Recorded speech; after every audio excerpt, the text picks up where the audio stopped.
Monday. We made it through the weekend. Mm. So if you are listening to the Tampa Bay Breakfast Club, and I am Kiana. I'm Maurice. And we are brought to you by the New Image Project, better known as CDAD, because we are redefining what's cool, because smart is the new gangster, baby. New gangster. Go ahead. Baby. Yeah. Oh, see, look at my co-host coming on in, baby. And if you didn't know, now you know. Now you know. Yeah. So how was your weekend? My weekend was smooth. It was comfortable. Mm-hmm. It was all preparatory, getting ready for this week's full events. Okay. Most of all, I was excited about meeting you this morning. Okay. I was looking forward to seeing Jabbar, but it looks like Jabbar got the voice, but he changed the body. Yeah, so yeah. I am here, Jabbar. Oh, you Jabbar. I'm Jabbar. Yes. His voice, his speaking voice, because he wanted the speaking voice. Because that's what he said. Mr. Edmond. Yes, Mr. Edmond. So, Mr. Edmond, if you somewhere listening, we got the deep baritone voice here to replace you. Oh, to honor you. Oh, well, to honor you this morning. Yes. Since you're not in your seat, somebody else had to take it. And there's also Sister Tashawn's birthday. Brother John better have. Oh, wow. Happy birthday. Today is her birthday. So yes. Yes, happy birthday to what we call our First Lady as well. First Lady. So you know what? I don't know if she called herself First Lady. Okay. Well, she has an honorable husband. Yes, she does. And they say any honorable husband who's known in the gate is known because of who his wife is. Mm-hmm. So she's not just behind him; she's with him, and she's always active. Great smile and great energy. So God bless you and happy birthday. Right, because those are that is a team that if you look at, I never aspired to be anybody. Yes. Right, but I love that duo. Yes. I look at duos and I love Black couples. I'm all about Black love. I'm about love, period. But to see a unit that moves seamlessly. Regardless, because nobody's perfect. You know what I mean? You never know what happens behind closed doors. Right. So that's why I don't strive to be anybody. But what I can tell you, the support there is 100% real.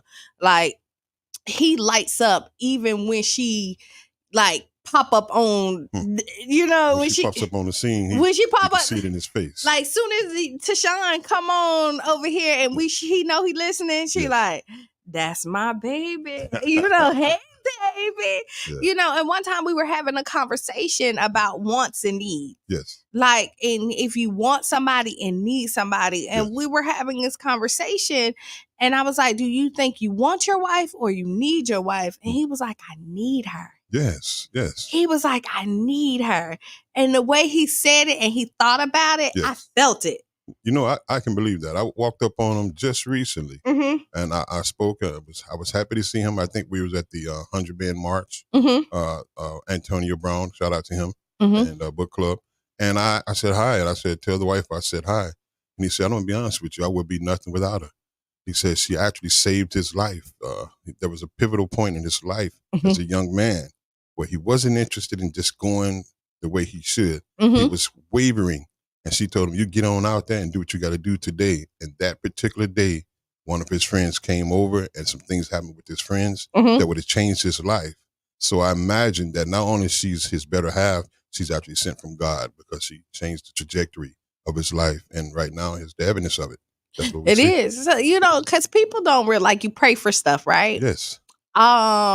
And you think that it's going to come all put together. Right. And it's like a box. It's like a box that you got to put it together and give it that perfect look. But if you put in the work and trust in God that he sent you the right thing, it's a beautiful thing when you can trust in God and knowing that you can trust yourself.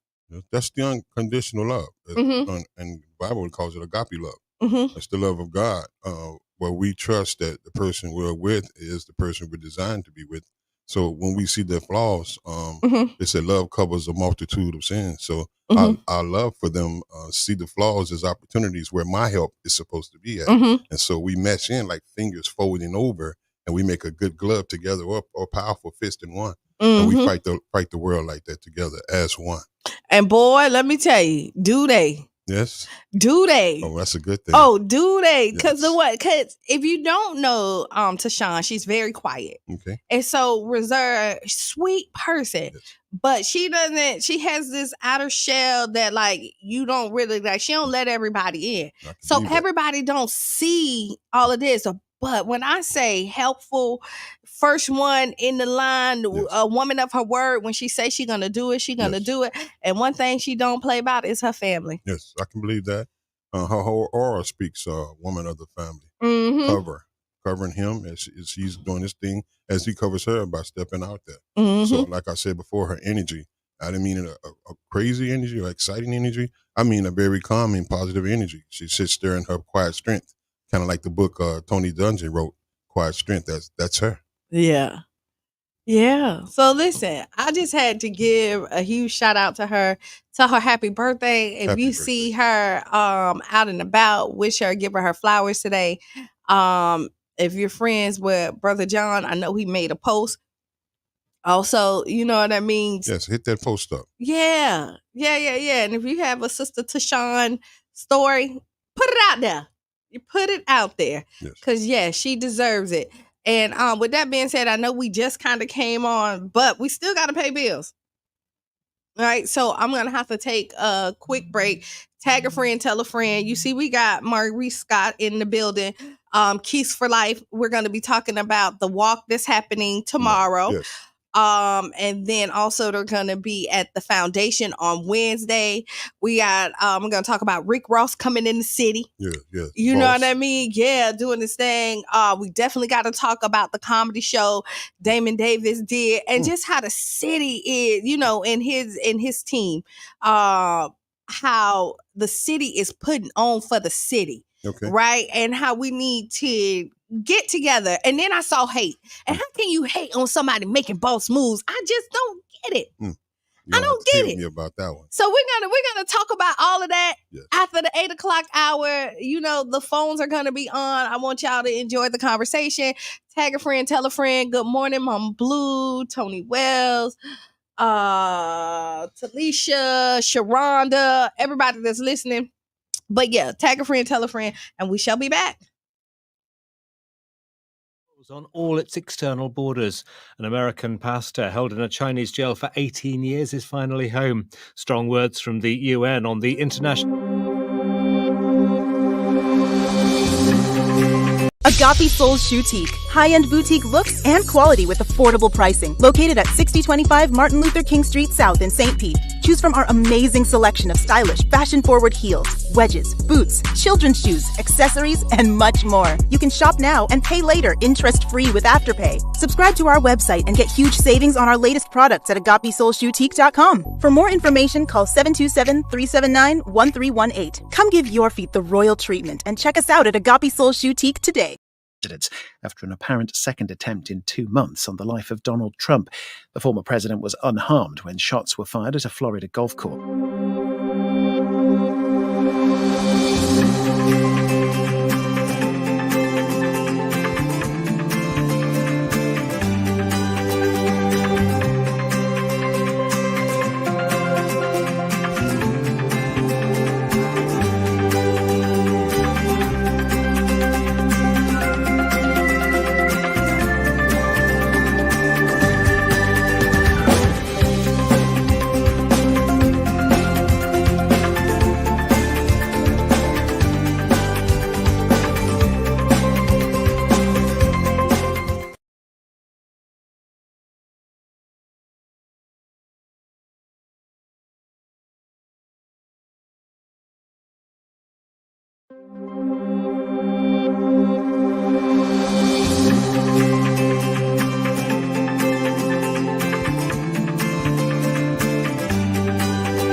Attention voters, stay informed about the 2024 election schedule.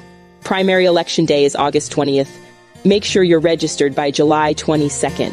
Early voting runs from August 10th to the 18th, with hours from Monday to Friday, 8 a.m. to 6 p.m., and weekends from 8 a.m. to 5 p.m. Mark your calendars for the general election on November 5th.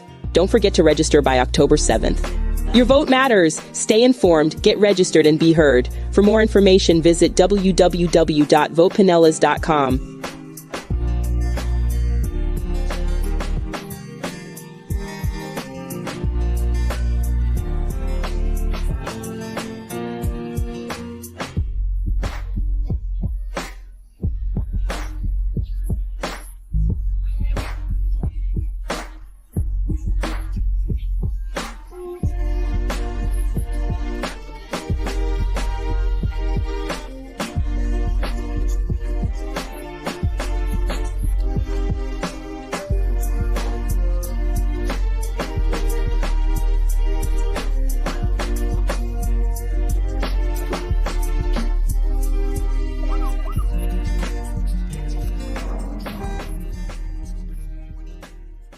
Attention voters, stay informed about the 2024 election schedule. Primary election day is August 20th. Make sure you're registered by July 22nd. Early voting runs from August 10th to the 18th, with hours from Monday to Friday, 8 a.m. to 6 p.m., and weekends from 8 a.m. to 5 p.m. Mark your calendars for the general election on November 5th. Don't forget to register by October 7th. Your vote matters. Stay informed, get registered, and be heard. For more information, visit www.votepinellas.com.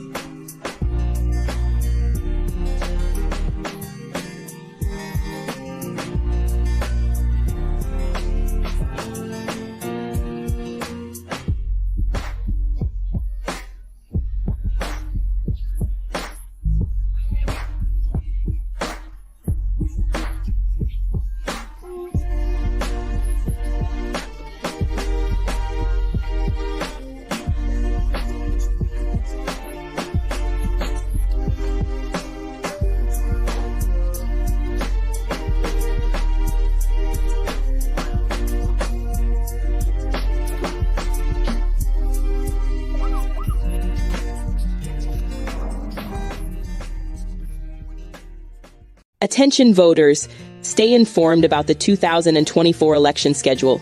Primary election day is August 20th. Make sure you're registered by July 22nd. Early voting runs from August 10th to the 18th, with hours from Monday to Friday, 8 a.m. to 6 p.m., and weekends from 8 a.m. to 5 p.m. Mark your calendars for the general election on November 5th. Don't forget to register by October 7th.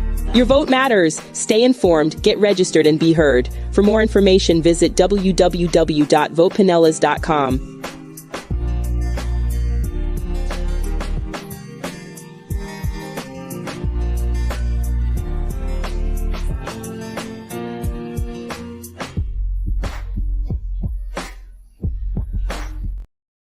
And just like that, guess what? We're back. We are back. We are back. We are back. And we are back. Right? So, welcome to the Tampa Bay Breakfast Club. I am Kiana. I am Maurice Scott. Yes. And if you wasn't listening, you know, we are brought to you by CDAD because we are redefining what's cool because smart Is the new gangster. Baby. Baby. Oh, Maurice, I think you listened to us. Yes, I'm getting that. I think you listened to us, like, because you yes, coming right on in. Yeah, I'm swinging my hair. I got a nice little silk press. Y'all see it. Yes. I ain't up in no bun today. I ain't got no wrap. My hair not curly. I don't have my fro.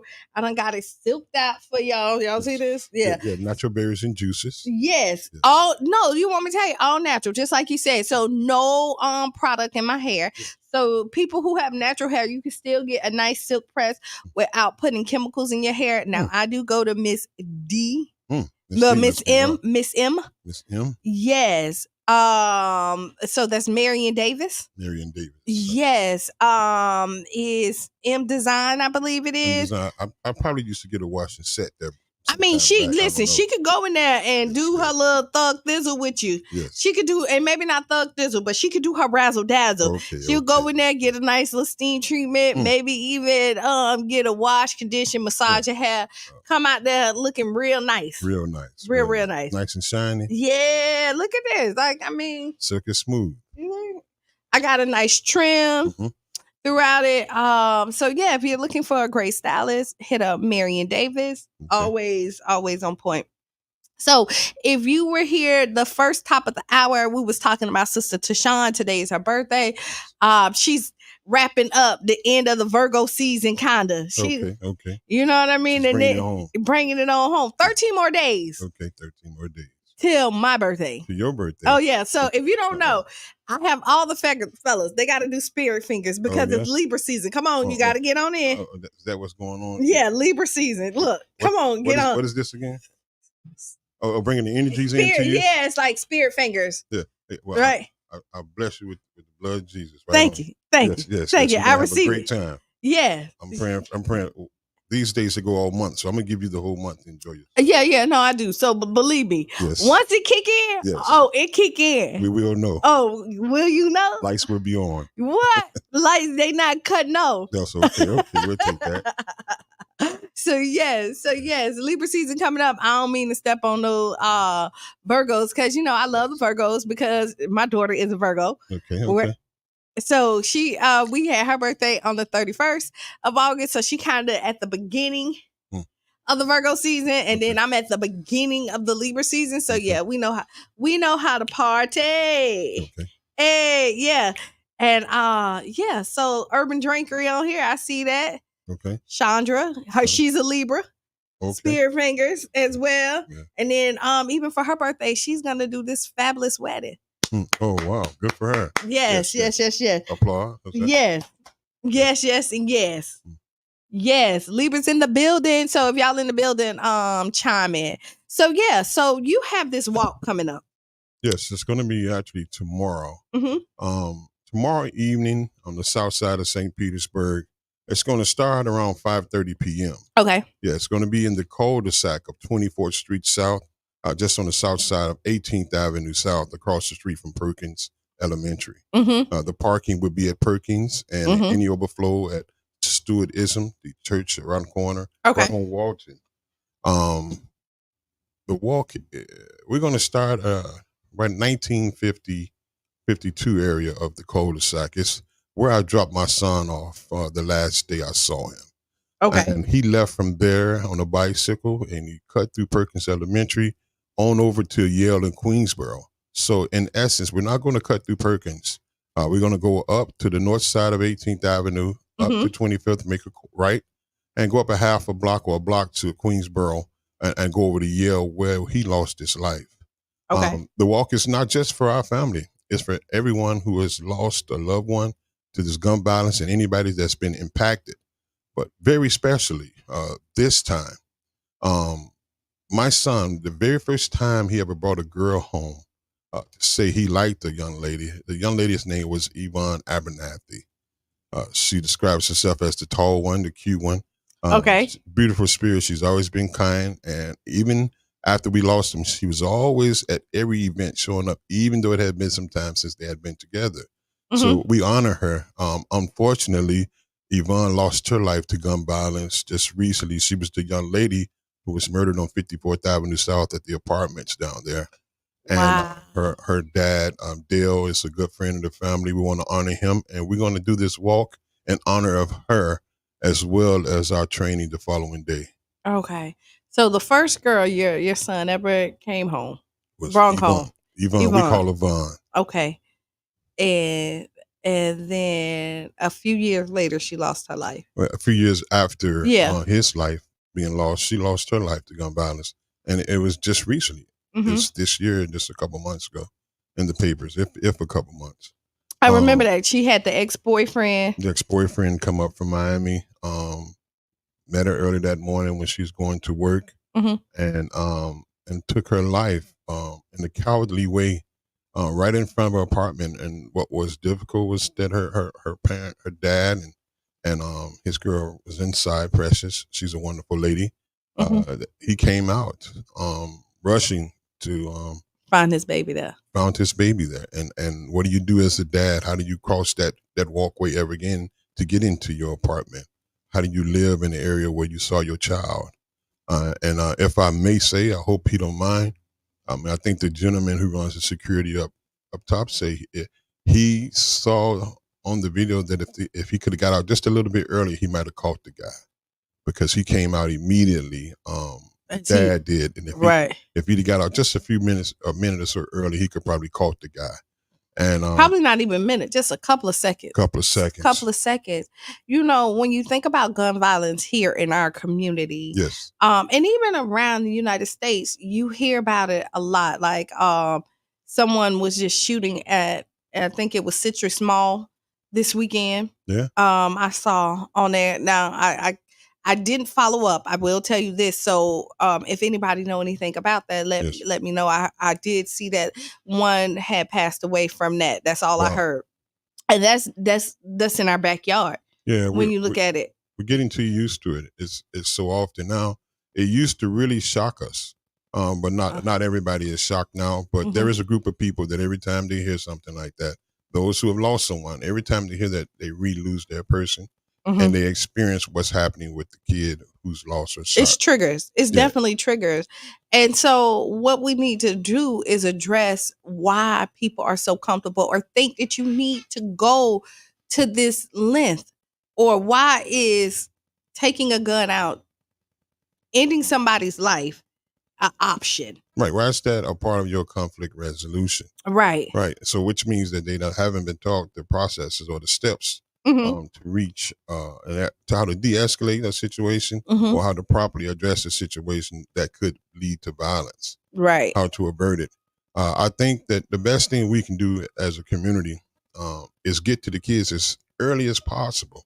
We got to talk to them as early as possible, and we have to walk them through that process of what that impact's like. The reason we have to is because we have to have that seed planted in them that a nonviolent lifestyle is a lifestyle that's best for themselves, for their family, and their communities. And when they can see that a nonviolent lifestyle is something that is positive, also see some experiences or some examples of how you can avert a high energy situation, you might find that we'll have less violence as they grow up to an age where they might be susceptible to being influenced to commit violence. Right. And I mean, so people are going to get upset. Yes. We know this, right? Yeah. Anger's a part of life. It is. It's an emotion that's definitely that can dictate people's paths at times. Yeah, yeah. Well, right. Bible says be angry, but sin not. And like you said, conflict resolution and where to place that anger and how to then be able to address it. Yes. In a healthy manner, because a lot of people who lash out with physical violence with it do not know how to articulate how they feel. Yes. At the time, and because they don't know how to articulate it, violence is what the option that they actually choose. Right. I mean, it's a natural thing. We have the fight or flight system within ourselves, which was probably helpful when they had giant dinosaurs and animals running around. We had to be prepared to run or to fight and defend our lives or our families. But we don't necessarily have that now. We're at a stage in the human evolution where we can reason situations out.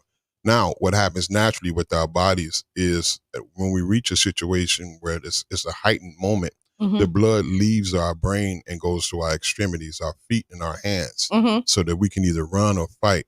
What we can train kids is to recognize when they get to a point where some people, they clench their fist. If you ever notice some people that start in a calm conversation, as it gets difficult, their whole body stiffens up, or some people say they go red.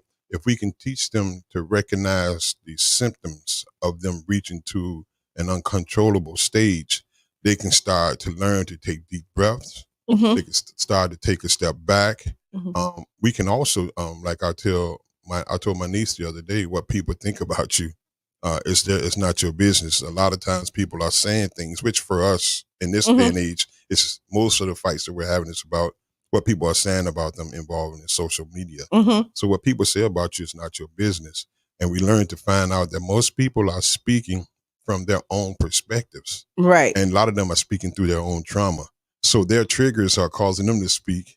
Either there's sometimes they have a negative self-image of themselves. Mm-hmm. They might see someone else that's growing. Mm-hmm. And when that person is starting to grow, they start to see their own inefficiencies. Mm-hmm. When they see their own inefficiencies, they feel bad about themselves. So Right. they project that negativity on someone else. And what happens is that can become just a simple comment on Facebook, which then a comment will come back. And after a while, people will be incited. And for some reason, our youth are putting a lot of strength and power and importance in what people are saying about them on social media. And not even that. You know what? I'm also seeing another thing is that who people think you are, you feel you have to live up to it. Yes. You know, who people think you are, you feel like you got if you're the tough one, the one that never back down, Yes. the one that they always call when trouble come because you're going to handle business. You feel like you have to live up to that all the time to prove that you're the person that they say that you are. You're not the name that somebody gives you. Right. No, you're not. You know what I mean? No, you're not. Like, you're not that person, and you feel like you have to live up to that. And I was having a conversation with somebody and was like, hey, it don't make you tough that you feel like you have to let everybody know you a gangster. Right. That speaks volumes if you are. Like, if you don't play, you don't play. Yes. You know what I mean? You don't have to show anybody that everybody you walk up to, it don't have to be a pissing match to show that, like, oh, I'm the alpha in the room. Yes. Your presence show that without your actions. Yes, there's a quiet strength that's admired. Mm-hmm. But anytime someone can get you angry and you respond, then they actually have control of you. So it's weak. It's actually a weak response. It is. I remember my first encounter with Christ, and how he died on the cross with all that power. I was like, wow, how does somebody with all that strength can call angels down, can sit there and take all of that? Mm-hmm. And what I found out, my whole worldview changed, and everything I thought was weak was strength, and everything I thought was strength was weak. I found out it took way much more strength to walk away from someone who's insulting you than it did to respond to them.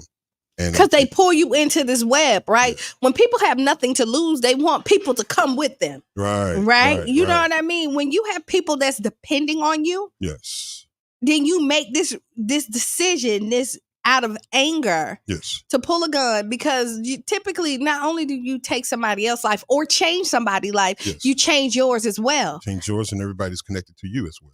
And so the people that's depending on you no longer can depend on you, because now you remove yourself out of a situation. And to me, that doesn't make you cool. Right. That doesn't make you a man. A man strive to come home to their family. A woman strive to come home to the people that they love every day. The objective is to get home safe, not to get locked up, and not for your life to be taken. No, not at all. They usually don't think it through.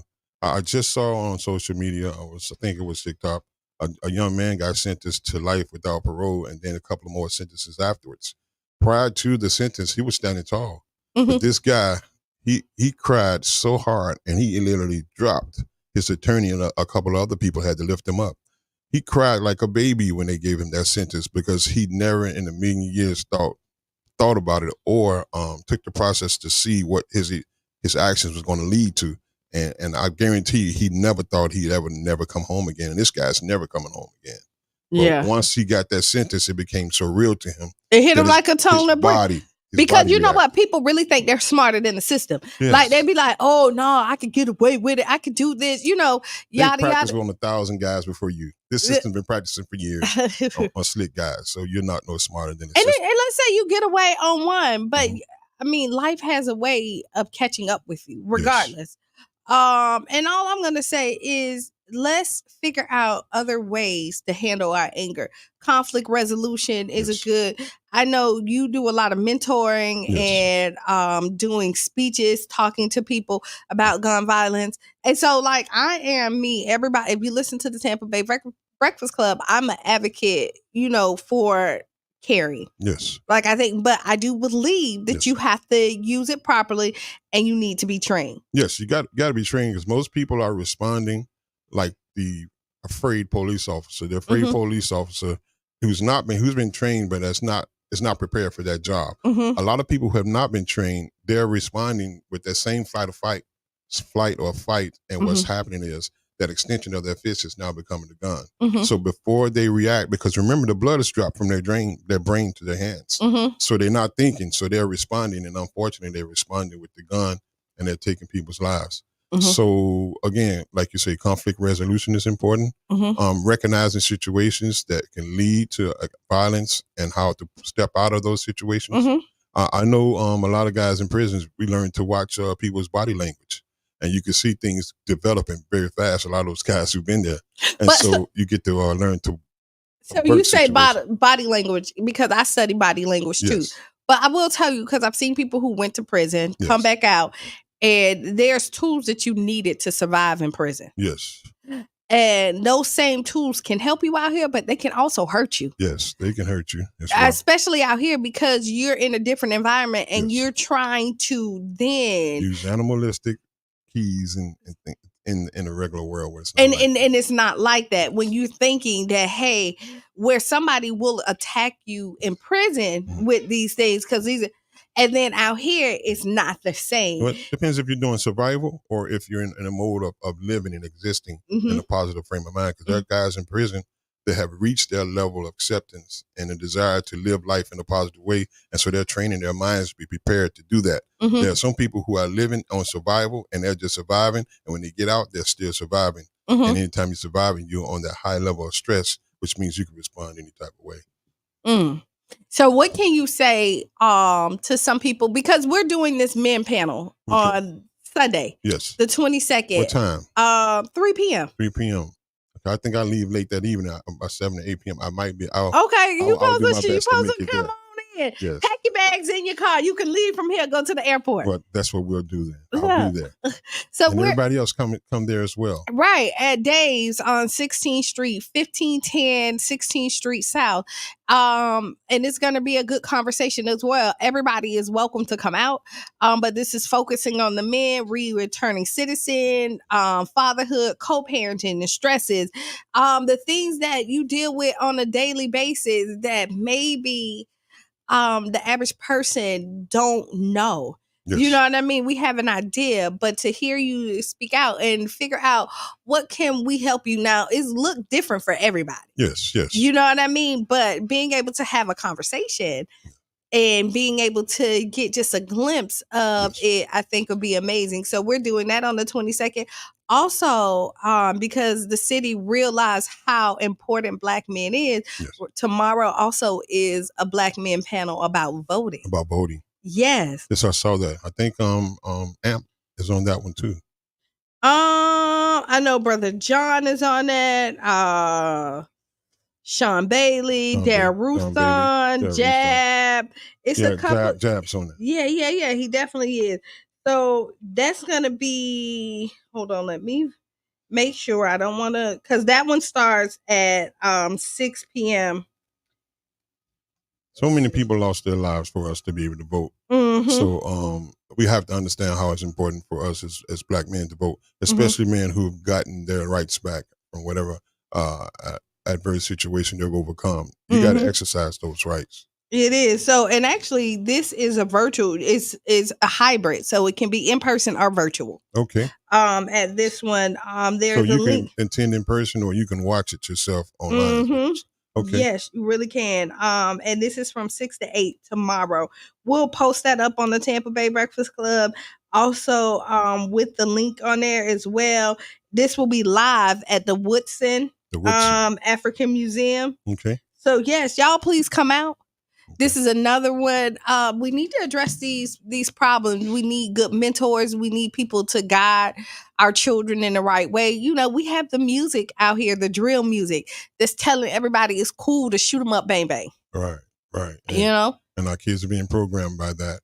And everybody who's in that stage of trying to figure out who they are easily and susceptible to those suggestions of that music and that's drill scene. And, you know, we listen to like a lot of our rappers, right? Yes. And you see that they get locked up. And like we have the Thug trial, right? Yes, Young Thug, I believe his name. Yes. And people are really rooting for him to beat these charges, right? And I'm thinking to myself, if he did those things, if he killed people, if he hurt people, why are we rallying around and saying like that's okay? Right, that's a big one because we're confused about community pride and false senses of loyalty. I think, like I said in my training, anytime you murder someone in our community, all bets are off, regardless of what your race, creed, if you live in our neighborhood, or what your job is. Once you murder someone, all bets should be off for everybody in that community. I'm not saying everybody should be against the guy. I mean, we shouldn't be protecting anybody that's murdering people in our communities because it's contrary to the community. Right. In African communities, they say it's survival of the group, not survival of the fittest. Right. And if one person in the group has lost their mind, the group has to get that person out of the group because easily that person can start murdering people in the group and eventually become the group. So we make sure in Africa that we deal with people that's doing things that are actually contrary to the peaceful living within the group. And it made me think about this. I was dawning because I mean, you don't want nobody convicted for a crime they didn't do, right?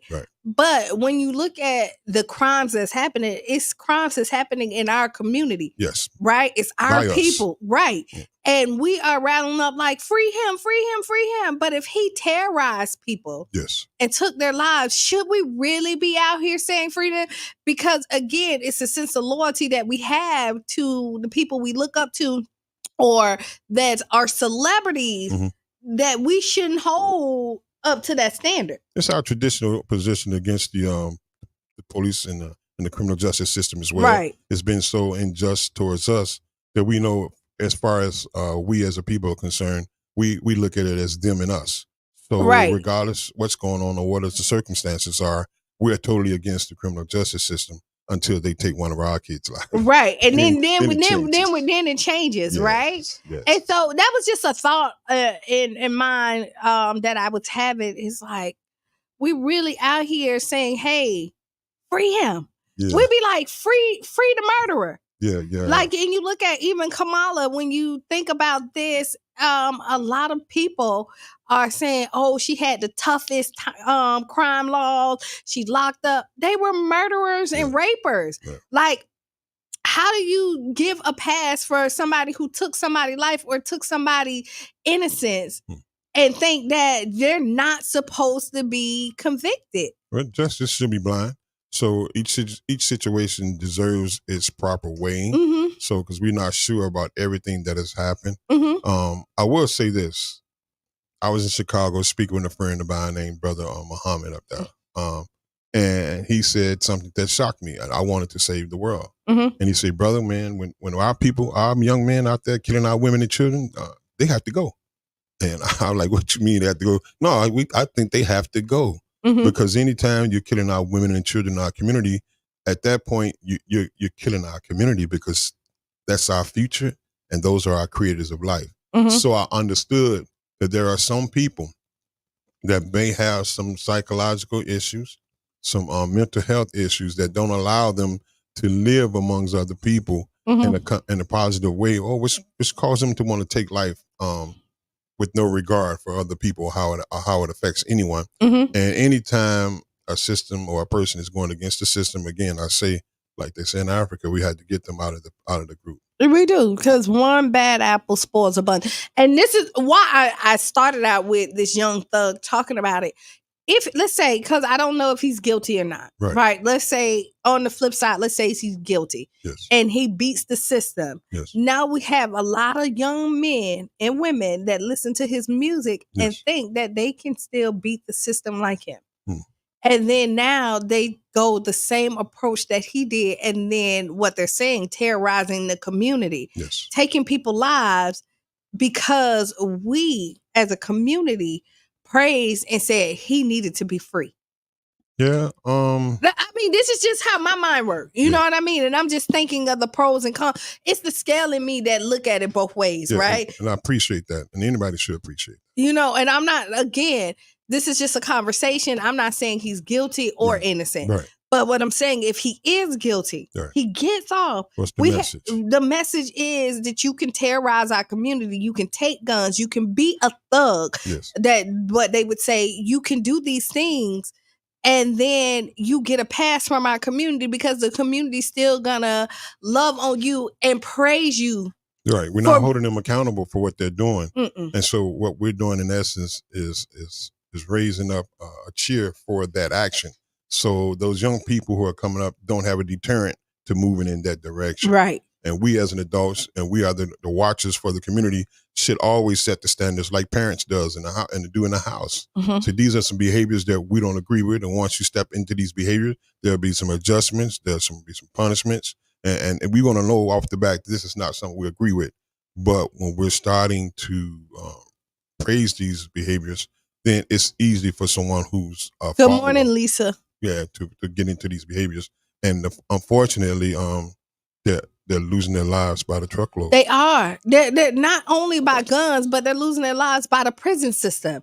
You know what I mean? Like, losing your life doesn't mean that you no longer live. Like, you can lose your life by all your dreams and everything that you wanted to do, all your aspirations, everybody that your mother wanted you to be, your father wanted you to be, the things that you, all of it is snatched away, regardless if you're breathing here or behind bars. Yes. I mean, one of the state attorneys, the girl who's over gang prosecution, she called me here and she said, there's a young man, he's fighting the case, and he found out he had some friends that he thought were his friends. And when they got in the system, they all told on each other.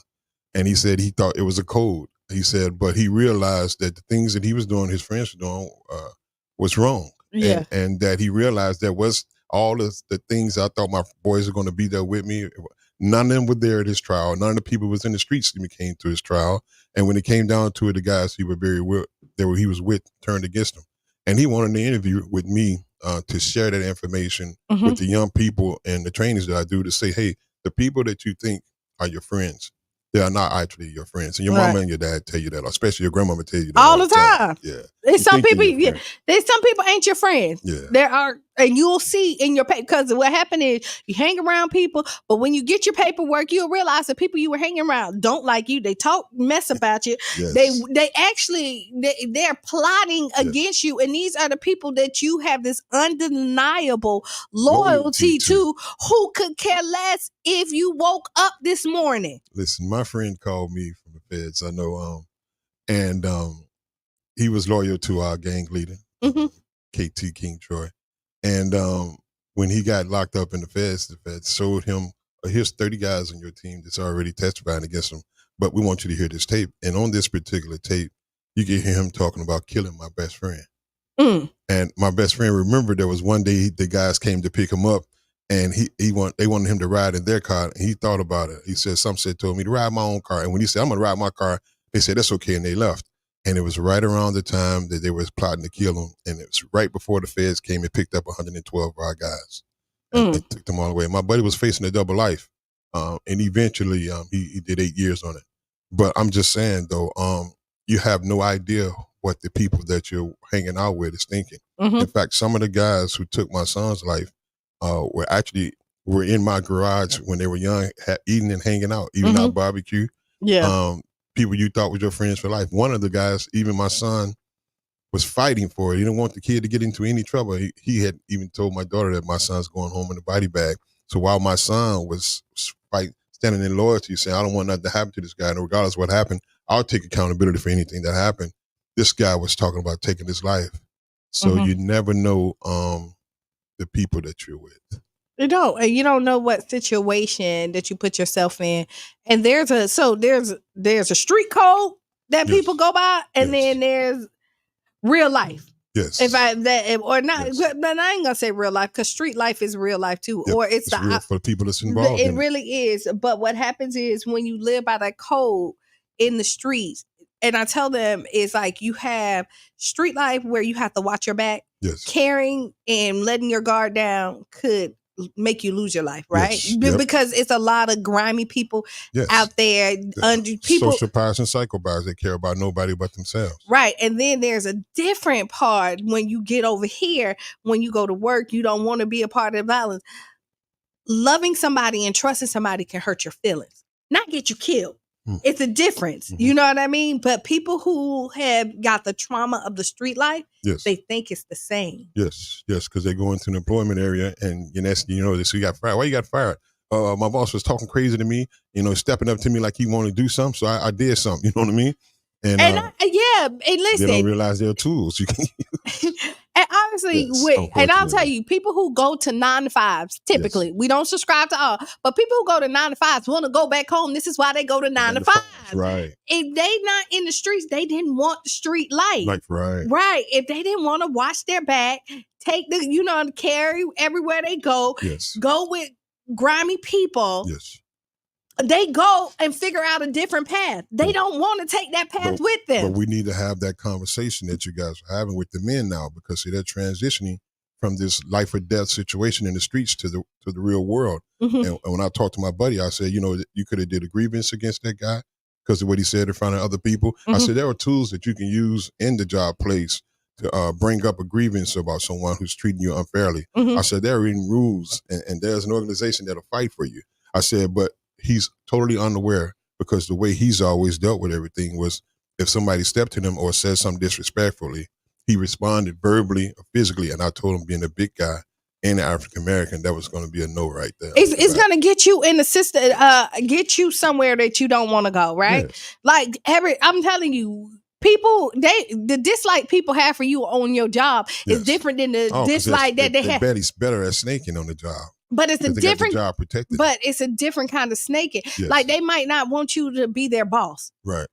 And you know what I mean? They don't want you to succeed because they want to succeed. Right, but they don't want to off you. No. They don't want to take your life. Take your life. But in essence, they want to take the life that you have providing for your family. So that is taking life in essence. But it's a difference. But it's not a physical life. It's not a physical life. And so you have you have to approach it different. Yes. You do. And only way they can even take that, your financial life, if you still have that same mentality of the street. Of the streets, because then you're ready to fight a battle physically where it needs to be mostly mental. Yes. I remember telling him, I said, now you do understand your rent man ain't finna tell you to come in the front yard. Let's wrestle about this rent. The light man ain't finna come and say, put the gloves on, let's box. I said, so now you're going to have to approach this thing called life differently than the way you did when you was out in the streets. Right. And that means that you're going to have to realize that the weakest thing you can ever do when you got your family depending on you is respond with emotion to any difficulty. Yes. So I'm going to say, listen, tomorrow there's a couple of things going on. Okay. We have your walk. Yes. It starts at 6:00, right? 5:30 p.m. So 5:30 p.m. Yes. It's starting at Perkins. Starting across the street, there's on 24th Street is a cul-de-sac. Okay. It's going to start right inside that cul-de-sac. You can park in Perkins and walk across the street. Okay. We're going to start right over there, and we're going to basically take the route my son, the last route he took to where he eventually that bicycle was laying on the ground. We'll be there. Okay. I'm excited to represent my son. It used to be totally sadness, but the more and more I grow in my faith in God, I know he's with us. I'll see him again. This year, I choose to not be sad anymore. Just I guess last week. But you know what? It's difficult. But you know what? Even if you are sad, you have the right to be. Yes. You know what I mean? Like, give yourself permission to feel those emotions. To at least process them, I guess. Because we deny ourselves natural reactions. Like they say, men are not supposed to cry. And you hold that in and don't drop those tears. That's something naturally you do. When a baby comes in the world, it's already crying. Yes. And then we're telling men that you're not supposed to do that. I tried to do that the first go round for the first year or so. I remember my daughter said, Dad, I remember Keith died that night. You didn't cry anything until later that night. You woke up in the middle of the night and you were crying. She said, but when they told us that Keith was dead, you didn't even cry. I had already saw that all the hospital people were in the room where we were. I'm like, well, if all the doctors are here, who's back there with that kid? Because they thought it was our Marquise or another. I said, so who's ever kid is back there, he's gone. And I got a feeling it's our kid, and I can't let my family know that. So my mind was already prepared to protect. But so I carried that into the walk, and about a year or so into this program, it caught up with me, and it just totally dropped me. And I think I was going across the skyway, and I looked up, and my son was gone, and I just screamed. And it took me 2 months or so to come back from that, because eventually your body gonna shut you down. It will. Sleeping 3 or 4 hours, going to every place you can, not saying no to speak, not saying no to any organization, just going, because you're going off of that hurt that you have in you. And you feel like you got to save the world. Right. But you know who you're not saving? You're not saving yourself. And when you don't save yourself, you're not prepared to help others, and you're not saving your child because he's already gone. Right. So what I had to find out was that, one, I had to trust God with it all. And if I'm going to help someone, it had to come from a place of love, not a place of desperation. And so right now I want to operate from a place of love, and my desire to help the community is because I love the community and I love our people, and I want our young men to survive and thrive past that stage where they think it's do or die. It's something beyond that, and they don't know that. It is, because I'm telling you, as a parent, not bringing your child home, right? Losing a child is a kind of hurt that's undescribable. You can never. You could think about your kid get on the bus, or someone snatching them, or some getting hurt, or get hit by a car, and you think that's the worst. You got to multiply that by 3,000 to 10,000 before you can equal what it feels like when it actually happens. You have no idea. I told the girl, I'm sorry. I said my condolences when you lost your son. She said, no, baby, I'm sorry. Because I wish you didn't know. Because it's when you, it's because people, there's no right way to say it, right? Right. And I do believe that when people come in to comfort you when you lose a child, I think they have the best interest at heart. Right. But there's no right thing to say. It's really what do you say? There's nothing, because I know when I lost my son, I tell people I feel like my soul was snatched from me. Right? Yes. It's never going to be filled. Right. And there's nothing, and I don't care if he lived 5 years, 2 days, 30 seconds. Yes. Once you give life to something and something is snatched away from you, a piece of you is gone forever. Yes. And however you fill that void and find your purpose, like for me, like I said, this is why I end up being a big advocate for therapy. Everybody doesn't do it, but like I was in a real dark place, and I'm a happy person. Yes. You know what I mean? And I've told this before, and what I realized is that I wasn't myself, and I was so angry that I was angry because I didn't want to live in that hurt spot anymore. But I had to allow myself to feel all those emotions, but not sit there. And a lot of people who lose their children sit in there because they think that's the way that you honor your child. Yeah, and they end up dying from a broken heart. Right. You really do. And me as an African American man, I went to counseling as well. And I do it periodically when I see myself starting to drift a little bit. It's a good thing.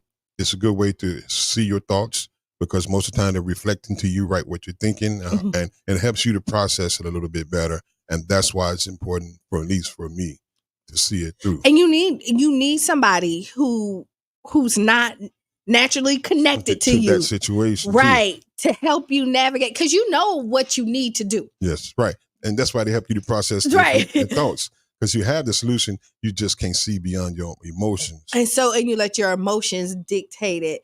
And so, like, I knew God was real for me. I knew He was real. That was number one. And what I did was, for me, is that I realized if losing my son was the purpose for me to help other parents go through this, then God, why not me? Yes. You know what I mean? And so the purpose of my walk became different. Like I always say, I had to go to this dark place. I went into a cocoon so I can blossom into this beautiful butterfly.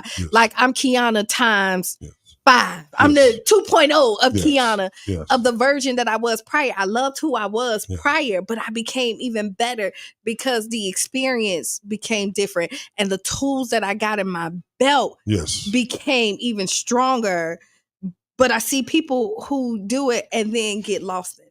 Yes. Well, for me, I'll try to be quick as possible. I was intern at the Salvation Army with addictions counseling, mental health counseling degree, a certification I was working on. And I was working with a lot of the men over there getting better. And I lost my son. When I went out the street to put the filler out, say, who did this? One of the guys talked to me and he said, hey, man, what you going to do with the information?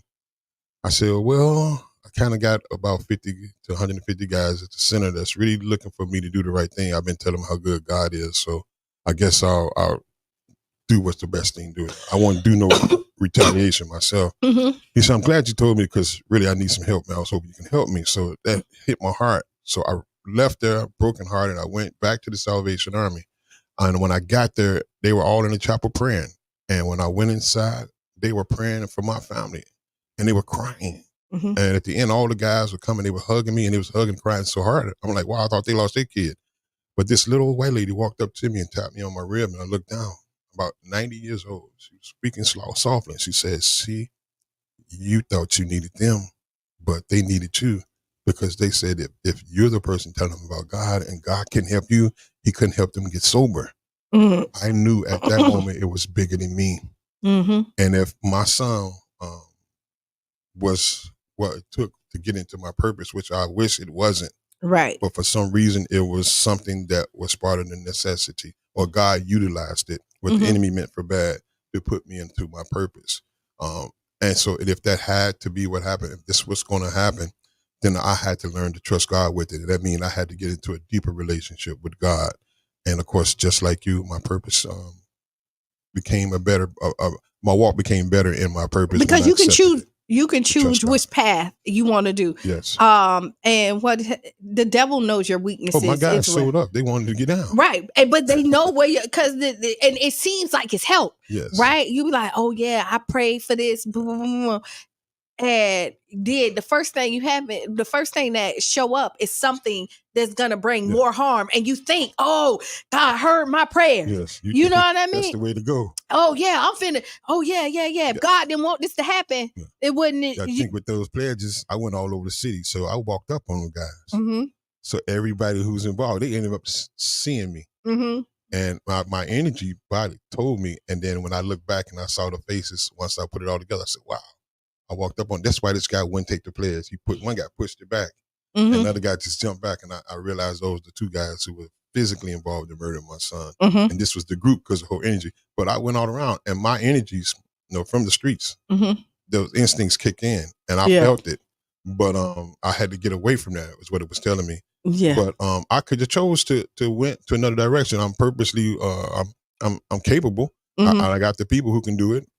At the time, but I found something greater than me. And that's the biggest thing. You have to believe in something bigger than yourself. And I believe in God. Right. And I thank him for this whole process, because I found out that I wasn't the guy who I thought I was. Right. But I'm grateful for the guy he's making me. Right. Say that again. I am. I'm glad I'm not the guy I thought I was, but I'm grateful for the guy who he's making. Because there's a different kind of strength when you know that you can help people and not hurt people. Yes. Right. And you feel like strength is showing that you can smush somebody with your fist. Oh, I had a you bad know what I temper mean? You know what I mean? so- When you think that your temper is the one that tells That's you that power. you're masculine, But right? But it's actually when you find out that's the weakest thing you can do is respond with that temper. Right. That It's doesn't. humbling. Listen, and you know what I also find out is that people who have that temper and who are protectors think that if they show that gentle side, you lose that protection. Right. No, you don't lose it, because if you're a protector, you're always going to be a protector. Yes. You just got to know when to pull it out. Yes. It's not always needed. No. Protection is walking away. Yes. And so you say, hey, y'all, it ain't worth it. Yeah. Peacekeepers are those ones who have the potential of disrupting everything with violence, but they appropriately step in and say, hey, this is not going to happen. And other people realize, well, they can do something, but they don't. Let's back up off this thing. We don't want that Right. trouble. Like, listen, hey, So- they over here with the BS. Right. We finna go somewhere and go where we can laugh. Yes. It's so, if you see somebody who always angry, it's so much energy that you have to take. Like when I was angry, I heavy. was mentally drained. Heavy. Right? Every day that I'm like People stop hanging around you. They don't want to hear your story anymore because you become too heavy for and them. I thought I hit it. Like, honestly, like my friends was like, because I would plast on a smile, right? Yes, yes. And I really wasn't like, I probably was a little bit more snappy Yes. than normal. But like I literally, I signed up for therapy. I was sitting in the car. I saw a car. Yes. And I wanted to ram my car into this car. Wow. Right? Because I felt this much anger and hurt towards this person. And Yes. I'm sitting up there like putting my foot on the gas, the engine roaring and everything. Yes. And I sat there for like 5 minutes contemplating it. Right? And I'm like, I'm just going back and forth, tears coming down my eyes. Like, I'm so angry. Wow. And I had to talk myself off that ledge. Wow. And once I did that, Yes. I went home, got on my computer, and then I immediately emailed the therapist that they had offered to me Yes. when my son passed away. Yes. Because I said I needed those services. Like Yes. I couldn't operate in that anger, that space anymore because so many people depended on me. Yes. How could I help them? How could I be? And you had other children. So yes, I do. You know what I mean? I have an older child. So my children, I have one biological, one heaven, and then I have a whole community of children that call me mom. They're still looking for right. answers That my grown children today, even if I had them yes. physically or they just came into my aura, right? Yes. Yes. They still call me to this day and ask me what to do. Yes. My kids still need me. Yes. I could not walk away for them. Yes. You know what I mean? So I had to figure out a way where I could be the best me, and I had to release it some way. And me ramming my car in somebody else's car was not going to be the way, because then this path would have been totally different. You wouldn't have never probably heard Kiana on the Tampa Bay Breakfast Club. Wow. You know, because prior to this, I was the epitome of behind the scenes. I did all the stuff. I never got into the front too much. And this kind of pushed me out. Yes. To even be a voice for the voiceless. Yes. Same here. As a young guy, I prided myself. I went into any neighborhood I wanted to. That was my geek. Was I'm gonna go anywhere. Most guys had to stay in their neighborhoods because we all were gang affiliated. But I went anywhere. And as a young man, that's some sort of pride. That's what the young men are going through. But what happened is, after all this went and happened in my life, God took that and used that to now I'm not afraid to go anybody's neighborhood who's having a problem with violence. Right. I'll go to both sides if they're warrant, and I talk to both sides. But most people don't. I found out that everything that happened in my life, God is using it right now in a different way. And it was all preparation for when now. you can walk into anybody's community yes. as a gangster, and let's say there's rules to it. Like if you wear red, you can't walk in the blue. Right. Or you can't walk in the green or whatever color it is. On those times. Right? Yes. But yet you still walked in there. Yes. And just think, when you switched over and still been the power that you able to walk in these neighborhoods still without any shame and not feeling that your life is threatened. Right. God was preparing you for this, all the time. And all he wanted you to do is to believe and trust in him and know that I got your back. Right. And it's different because at that time I had a level, we had a level of fear that was necessary to stay alive. So you never went anywhere thinking that you were all that and nobody can die, because you found out anybody can get it in any time. Right. So you had a level of fear with you. And with God, what you do is you take all your fears and you lay it on him. And you have to do it over time and practice, which means that before I go, I pray. Sometimes while I'm in the areas, I'm praying. And sometimes after I leave, I have to pray because the energies of that area will come on top of me as well. But at the same time, you learn that what overcomes it is I come because I love these guys. And the one thing about people, they can see love. Yes. And they're going to push the envelope at first to see who you are. And once they see what's real, they just flow right into it.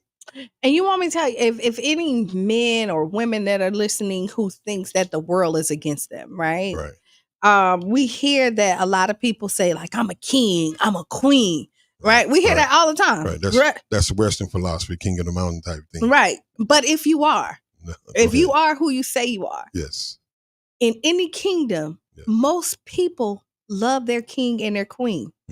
There's only a few people that do not. Depends. No, in most, not all. Okay. But if you're a good king or a good queen. Right, that's what the Bible said. People rejoice when the king is good and the world's in trouble. But if you focus on the people that do not, then you push that to other people. If you focus on the people that love you, they're going to protect you. they're not gonna let harm happen to you. When you are good people, typically, Yes. good stuff come to you. But when you focus on the negative, you then start to spread the negativity around. So people who looked at you in a certain way, Yes. you then turn them against you because of your thoughts. Okay. So help me to understand this. What I'm hearing you saying is that when you have some people who don't like you and you feed into their negativity, what happens is it ends up blowing up, becoming that much more greater. And then some people who are on the line a little bit, so to say, or easily influenced, they can get caught up in that as well. So their negativity starts to grow. But when you start to focus on the positivity and the love can grow instead of the hate. Is that what you're saying? Yes, that's exactly what I'm saying. Okay. So whatever part of you that you feed the most is going to be the greater. Yes. So your thoughts come out in your words, right? And then once you start to speak it, you start to have to live it. Right. Yes. And so if you speak negativity, if you think everybody's against you, you're going to look for everybody that's against you. Yeah, your body's naturally going to look for evidence of what you believe is going on. Right. Even if it's not true. Yes. Even if it's not true. If you believe it, so a man believe it, so it is. And then it becomes your reality. Yes. And what happens is when you think people are against you, you start to do stuff to put people on edge, to provoke them. And then now they are against you. Their fight or flight has been activated. Right. And now you having that validation that it's happening. So now you push it even further and cause more of conflict for yourself and the community. I will say this in reference to your group. Oh, but listen, we got 1 minute. 1 minute. 1 minute. I'll say this. If we have a king or queen, and they're loving the community, and there's a few people out there that's against them, there are some of us out there, we're qualified, and God chose us to go in the fire and get them. You know who you are. You've been in the fire. We're the only ones who can go back and get them. I implore you to take off your pride and your ego. Just want to be better. Part of you paying back for getting out of that is going back to get someone else. Save someone else. Take at least one person with you. And everybody that's on this panel on the 22nd is those people.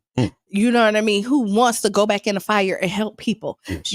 Our mental health lets you know that we're that people. We are the village. We are the people that's fighting for you to have a better day, even when you don't feel like you deserve it. That's right. Right? We survive the group. Right. So listen, come out. The walk is tomorrow. Tomorrow, 5:30 p.m., 18th Avenue and 24th Street South, right in the cul-de-sac. We'll be leaving there. And then so if you going there, or you have the option to go to the Black Men voting. Yes. That's at 6:00. Yes. That's hybrid. And honestly, since it's hybrid, you could do both. Yes. Right? Yes. You can do the walk, yes. log in on your phone. Yes. And and you can do that. And then on the 22nd, we have this mental health conversation. This is the second of the series. Check on your strongest friends. Be looking out for it. Be the change you want to be or see. Write down those 5 things that make you feel good. Sister Hughes, shout up all around the room. Lose Your Shoes is up next. I am Kiana. I am Marie Scott, Keys for Life. And this has been the Tampa Bay Breakfast Club. And we will see y'all on Wednesday. All right. Trust God. Amen.